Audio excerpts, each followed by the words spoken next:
वैलुल लिल मुसल्लीन, वैल है, तबाही है नमाज पढ़ने वालों के लिए। ये वो नहीं है जो बेनमाज है, बेनमाजों वाला तो मामला ही अलग है कि मेजॉरिटी स्कूल्स ऑफ थॉट के जो बड़े बड़े अइम्मा हैं उनकी राय ये है कि वो काफिर है बंदा जो नमाज जानबूझ के छोड़ता है। उसका इस्लाम वो कहते हैं बकायदा नया कलमा पढ़े, यहां तक कहते हैं वो।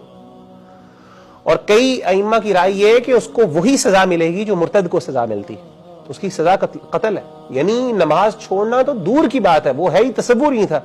ये किनके लिए है? जो अपनी नमाज के बारे में गफलत का शिकार। नमाज आराम से लेट हो जाती है, पता नहीं चलता, पढ़ते जरूर है लेकिन लेट पढ़ते हैं, उस हक से नहीं पढ़ते जिस तरीके से उनको पढ़नी चाहिए। इमेजिन करें कि हमारा दीन हमसे क्या एक्सपेक्टेशन कर रहे हैं और हम कहां पे खड़े में आराम से नमाज, ऐसे हमारे पास लेट, ना कोई परेशानी, ना कोई वो अल्लाह से डर और अल्लाह का खौफ। आप सल्लल्लाहु अलैहि वसल्लम ने फरमाया कि जिस बंदे की असर की नमाज निकल जाए फक़द वुतिअ अहलुहु व मालुहु।